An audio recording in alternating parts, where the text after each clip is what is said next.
نماز تراوی 8 رکعت ہے یا 20؟ اوہ اللہ کے نبی صلی اللہ علیہ وسلم کی سنت یہ ہے کہ اللہ کے نبی رمضان میں یا غیر رمضان میں جو تہجد وہی تراوی ہے، وہی تہجد، وہی قیام اللیل،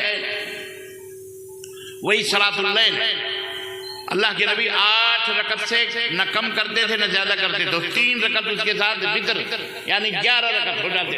تو اللہ کے نبی کی سنت یہ ہے، اور اللہ کے نبی کا فرمان بھی ہے، کیا ہے؟ من قام رمضان ایمانا واحتسابا غفر له ما تقدم من ذنبه، جو رمضان المبارک میں قیام کرے تو اللہ تبارک ایمان کے ساتھ اور ثواب کی نیت سے، تو اللہ تعالیٰ اس کے تمام گناہوں کو، اس کے پچھلے گناہوں کو معاف فرما دیتا ہے۔ تو اس حدیث میں آتا ہے کہ آپ سنت تو 8 ہے اور وتر کے ساتھ 11، اور بقیہ آپ 100 پڑھو، 200 پڑھو، 50 پڑھو، 40 پڑھو، پڑھتے رہو، اس کی کوئی تعداد مقرر بولو ہاں سنت کتنی؟ 8۔ شب قدر کی کون سی رات جاگنا چاہیے؟ شب قدر اللہ کے رسول صلی اللہ علیہ وسلم نے فرمایا کہ وتر جو ہے 10 رات جو آخر کی ہیں، رمضان المبارک کی آخری جو 10 راتیں ہیں، ان راتوں میں جو طاق راتیں ہیں ان میں لیلۃ القدر کو ڈھونڈو، تلاش کرو۔ تو جو لیلۃ القدر کی اللہ کے نبی نے فرمایا انہی طاق راتوں میں لیلۃ القدر کو رکھا گیا ہے۔ اللہ کے نبی نے یہ بھی فرمایا کہ میرے اوپر ظاہر کر دی گئی تھی، لیکن 2 آدمی جھگڑا کر رہے تھے، وہ بھلا دی گئی۔ خیر وہ مقصد اللہ تعالیٰ جانے، لیکن آخری جو طاق راتیں ہیں 21 ہے، 23 ہے اور 25 ہے، 27 ہے اور 29 ہے، یہ 5 راتیں ویسے اللہ کے نبی جاگنا چاہیے۔ ویسے اللہ کے نبی پورے 10 راتیں جاگتے تھے، اس لیے ہم کو چاہیے کہ رمضان المبارک کا یہ مبارک مہمان آ رہا ہے، اپنے دامن میں بہت سارے خیرات و برکات لے کے آ رہا ہے، ہم ابھی سے تیاری کریں، عورتیں تیاری کریں۔ مطلب یہ ہے کہ روزہ رکھنے کے لیے باقاعدے اپنے بچوں کو کپڑے شپڑے سب برش منجن اور افطاری سحری اور تمام چیزیں، اور اپنے سب سے پہلے اللہ کا خوف اپنے دلوں میں پیدا کریں اور خوش ہوں اور دعا کریں کہ اللہ جلد سے جلد اس مبارک مہینے کو ہمارے درمیان نازل فرما، تاکہ ہم اس کے خیرات، اس کے برکات، اس کی نعمتوں سے فائدہ اٹھائیں۔ آخری جو عشرہ ہے، اللہ کے نبی صلی اللہ علیہ وسلم شد مئزرہ وایقظ اہلہ، اللہ کے حضرت ام المؤمنین عائشہ فرماتی ہیں کہ شد مئزرہ، آپ اپنے کمر کو کس لیتے تھے، واحیا لیلہ، اور بھی پوری رات کو زندہ رکھتے تھے، یعنی پوری رات جاگتے تھے، وایقظ اہلہ، اور اپنے بال بچوں کو بھی جگاتے تھے، اہل و عیال اٹھو، تلاوت کرو، قرآن پڑھو، اللہ کا ذکر کرو، نوافل پڑھو، جتنا دل کہے اتنے نوافل پڑھو، سمجھ رہے ہیں؟ تو یہ آخری عشرے کی میں تو 10 راتیں جاگنا سنت ہے۔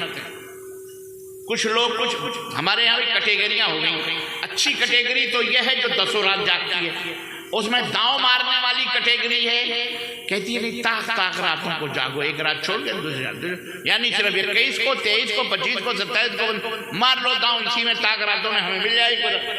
اور کچھ لوگ تو 1.5 شیانے ہو گئے، انہوں نے کہا بھائی کہاں پوری راتیں جاگ رہے ہو، 27 کو جاگ لو، خلاص وہی رات، ان کے اوپر جیسے اللہ کی وہی آئی ہو کہ بیٹا 27 ہی کو لیلۃ القدر، مارے جاؤ گے، ایسے ٹھونکے جاؤ گے، اللہ تمہیں ہدایت دے۔ اللہ کے نبی کی سنت یہ ہے کہ پوری راتیں، پورے 10 رات جاگ پورے، ہاں، اور جو لوگ داؤں مارتے ہیں صرف طاق رات، وہ بھی غلط ہے، پوری 10 راتیں جاگو، بال بچوں کو جگاؤ، قیام کرو، نمازیں پڑھو، قرآن کی تلاوت کرو، اللہ کا ذکر کرو، اللہ سے دعا مانگو۔ روزے کی حالت میں اگر احتلام نائٹ فال ہو جائے تو کیا روزہ پر اثر پڑتا ہے؟ کوئی اثر نہیں پڑتا ہے، روزہ اس کو مکمل کرنا ہے اور روزہ اس کا ہو جاتا ہے۔ قبرستان میں دفن کر سکتے ہیں؟ قرآن کے پھٹے ہوئے ورق، اچھا، قرآن کے پھٹے پرانی، قرآن کے بوسیدہ جو مطلب خراب ہو گئی ہیں، جلدیں ادھر ادھر ضائع ہو رہی ہیں، تو اس کی کئی شکلیں ہیں۔ اس میں ایک شکل یہ ہے کہ کسی پاکیزہ جگہ پر ندی کے کنارے ونارے کھود کر اس کو پانی کے کنارے اس کو اندر دفن کر دو، سمجھ رہے ہیں؟ یا اسے قبرستان میں کیوں جلاؤ؟ قبرستان میں کیا ضرورت ہے دفن کرنے کی؟ ممکن ہے کوئی یہ کہے کہ چلو بھائی قبرستان محفوظ جگہ، وہاں لوگ آتے جاتے نہیں ہیں، کہیں بھی قبرستان میں بھی آپ اسے جلا کیا کہتے ہیں دفن کر سکتے ہیں۔ نہیں تو اگر ڈر ہے کہ پھر یہ نکل سکتا ہے یا کوئی جائے اور کھودے اور قرآن نکلے تو ذرا مشکل ہو جائے گی، تو اس کو جلا دو، قرآن کو کسی ٹب میں رکھ کر کے اس کو پیپر سارے جلا دو اور جلا کر کے اس کی راکھ کو کسی دریا میں، کسی ندی میں یا کہیں پاکیزہ جگہ پر دفن کر دو۔ تو یہ تمام شکلیں جائز ہیں۔ کوئی یہ نہ لے کے اڑے آپ کے علاقے کے اندر، ہردہ کے اندر کی جناب علی ربانی صاحب بول کے گئے قرآن کو جلانا جائز ہے۔ اس بیوقوف بولو، ہم نے قرآن کو جلانے کی بات نہیں کی ہے۔ جو قرآن اوراق اس کے بوسیدہ ہو گئے، پرانے ہو گئے، پھٹ رہے ہیں، خراب، اور ان کو جلانا جائز ہے۔ صحابہ نے جلایا ہے، جلا کے اسے پاکیزہ جگہ پہ دفن کر یہ جی۔ مقرروں کا نذرانہ کے طور پر موٹی رقم لینا کیسا ہے؟ 50,000 60,000؟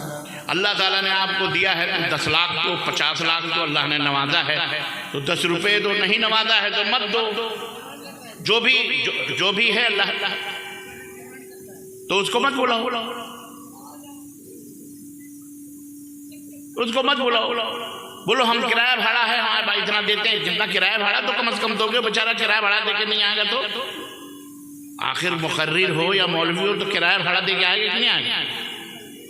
تو مانگے گا کہ نہیں مانگے گا؟ آپ کو تو بغیر مانگے دینا چاہیے، اتنا کرایہ بھاڑا ہے لو، آپ کا کتنا کرایہ بھاڑا ہے لے لو، باقی اوپر آپ کی جو مرضی ہے چاہو دے دو۔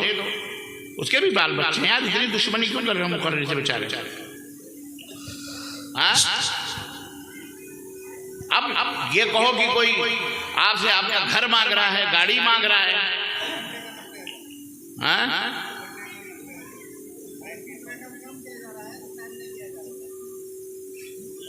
ایسے لوگوں کو مت بلاؤ، ایسے لوگوں کو مت بلاؤ۔ کون کیوں بلاتے ہیں؟ آپ کی بھی کوئی مجبوری ہے کیا؟ بولو نہیں ہے نا؟ بھیڑ اکٹھا کرنا مقصد ہے یا اللہ رسول کی بات سننا ہے؟ تو جب بھیڑ اکٹھا کرنا آپ کا مقصد ہے اور اس مقصد کو وہ جانتے ہیں تو پیسہ لینا ان کا مقصد ہے۔ تو جیسا تیرا کھانا ویسا میرا فاتحہ، جیسی تیری نیت ویسی برکت۔ تو بات دونوں کے دونوں ایک ہی تھالی میں، ایک حمام میں ننگے۔ آپ کو بھیڑ چاہیے، اس کو بلا رہے ہو تو اسے پیسہ چاہیے، ہے کہ نہیں؟ تو اس میں شکوہ گلا کیا؟ سوال ایک میرے گاؤں کا مسئلہ ہے، ہم لوگ جو ہے شراب پر پابندی لگائے تو جو شراب پی کے آتے تھے کبھی ان کے اوپر جرمانہ، کبھی جو ہے ان کی بیٹی کی نکاح میں جو ہے بلاتے تھے خطیب کو یا امام کو، تو جو گاؤں کے سردار ہوتے ہیں ان کے ذریعے سے جرمانہ وصول کرنے کے بعد ہی ان کی جو ہے بیٹی کا نکاح پڑھایا جاتا تھا، یا پھر شراب وغیرہ پر جو ہم لوگ پابندی لگاتے تھے اس میں جرمانہ وغیرہ کیا جاتا تھا، یہ کیسا ہے؟ یہ آپ کے سماج کا مسئلہ ہے، لیکن کسی کا گناہ کسی کے اوپر نہ تھوپا جائے تو یہ بہتر ہے۔ شراب پینا ایک گناہ ہے، حرام، سزا اس کو دی جائے، اس بیچاری معصوم بیٹی کو کی کیا سزا دی جائے؟ اس کی کیا غلطی کہ اس کا نکاح نہ پڑھایا جائے؟ غلط اگر باپ کر رہا ہے کہ وہ شراب پی رہا ہے تو وہ سماج بھی غلط کر رہا ہے جو زنا کرنے کی طرف لڑکی کو ابھار رہا ہے۔ اب جب آپ شادی نہیں کریں گے، نہ نکاح پڑھائیں گے تو پتہ یہ چلا کسی کے ساتھ بھاگ جائے گی تو دونوں مجرم نہیں، ان کے والد کا مسئلہ الگ۔ اچھا، اب یہ مسئلہ ہے کہ بیٹی کی نکاح پڑھاؤ، اس کو اللہ تعالیٰ توفیق دے، ہماری بیٹی ہماری بہن عزت کے ساتھ جائے اپنے شوہر کے ساتھ، اس کو قطعاً اس کو اس کے ساتھ نہ جوڑا جائے۔ البتہ یہ ہے کہ سزا کے طور پر سماج کے لوگ جو سزا مقرر کر رہے ہیں باپ کے اوپر، ظاہر ہے عزیزان گرامی وہ سزا تو آپ نہیں دے سکتے جو سزا اسلامی حکومت دیتی ہے، تو آپ سماجک سزا دے سکتے ہیں اس کو، جو ضرورت ہو اس کو سمجھائیں، اس کو بجھائیں، اس کو بتائیں اور اس کے لیے کوشش کریں اور دعا بھی کریں کہ اللہ اس کی شراب پینے کی یہ عادت کو اللہ تعالیٰ چھوڑوا دے۔ دعا بھی کریں، اس کو سمجھائیں بھی۔ آپ جھیٹ بنا دو گے، چلو گھر میں نہیں پیے گا، جا کے روڈ پہ پیے گا، ادھر پیے گا ادھر، یہ علاج نہیں ہے کہ آپ اس کے اوپر جرمانہ لگا دیں اور ختم کر دیں۔ البتہ یہ ہے کوڑے اوڑے مارنے کا تو یہ شریعت میں وہ کرے گا جو حاکم وقت ہوگا، حکمران ہوگا۔ اگر ہم میں کوئی پردھان بیچارہ مکھیا کوڑا اوڑا مروائے تو اسی کے اوپر کوڑے پڑیں گے، پولیس والا پکڑ کے لے کے جائے گا۔ اس لیے ایسی حرکتیں نہ کریں، ایسی حرکتیں نہ کریں، کیونکہ گورنمنٹ کہے گی قانون آپ اپنے ہاتھ میں آپ نے لیا، شراب پی رہا ہے یا کچھ بھی کر رہا ہے تو اس کو سمجھائیں اور اس کے ساتھ اچھا سلوک کریں، اچھا ماحول دیں، انشاءاللہ تعالی اللہ تعالیٰ اسے شراب سے نجات عطا فرمائے گا انشاءاللہ۔ لیکن سزا وزا دینے سے ذرا اس طرح کی اس سے جو ہے ذرا رکیے بعد۔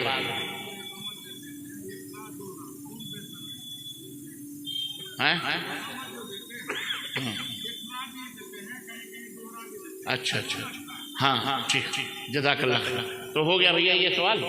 بھائی نے سوال کیا ہے کہ اقامت اکہری دینا سنت ہے یا دوہری دینا سنت ہے۔ اصل میں اس کی ایک بنیاد ہے، وہ بنیاد وہاں تھوڑی سی وہاں دیکھنا پڑے گا۔ اسلام کے اندر دو طرح کا اذان کا طریقہ جو ہے، ایک ترجیع ہے اور ایک تربیع ہے۔ ترجیع کا مطلب یہ ہے کہ کلمات کو دہرانا، جیسے ہم کہتے ہیں اللہ اکبر اللہ اکبر اللہ اکبر اللہ اکبر، تو ہم گویا یہ کیا کرتے ہیں، الفاظ کو دہرا۔ اور تربیع کہتے ہیں چار چار کہنا، اشہد ان لا، جیسے اشہد ان لا الہ الا اللہ، اشہد ان لا الہ الا اللہ، اشہد ان لا الہ الا اللہ، یہ بھی اذان کا طریقہ ہے۔ اشہد ان محمد رسول اللہ، اشہد ان محمد رسول اللہ، اشہد ان محمد رسول اللہ۔ یہ اگر آپ اس طرح کی اذان دیں گے تو آپ دوہری تکبیر، تو آپ دوہری تکبیر کیسے، اللہ اکبر اللہ اکبر اللہ اکبر اللہ اکبر، اشہد ان لا الہ الا اللہ، اشہد ان لا الہ الا اللہ، اشہد ان محمد رسول اللہ، اشہد ان محمد رسول اللہ، تب جائے۔ لیکن اگر آپ ایسے اذان دے رہے ہیں جیسے اذان چل رہی تو آپ اس وقت اکہری تکبیر دیں، اللہ اکبر اللہ اکبر، اشہد ان لا الہ الا اللہ، اشہد ان محمد رسول اللہ، حی علی الصلاۃ حی علی الفلاح۔ ٹھیک ہے، یہ حل نکالا ہے محدثین نے اور یہی حل بہتر ہے، ورنہ جائز ہے، کوئی حرج نہیں ہے۔ لیکن سنت اور افضل یہی ہے کہ جب اذان ایسی دی جائے تو آپ کو اکہری کہنی ہے۔ ویسے دوہری بھی تکبیر اگر کہہ دیا تو یہ نہیں کہ اس نے کوئی بہت بڑا جرم کر لیا، نعوذ باللہ کوئی گناہ ہو گیا، لیکن اسی کو سنت سمجھ لینا اور اکہری کو غلط کہنا یہ غلط۔ جی خلاص، وصلی اللہ علیہ نبینا محمد وعلی آلہ وصحبہ اجمعین، والسلام علیکم ورحمۃ اللہ وبرکاتہ۔ جزاک اللہ احسن الجزاء۔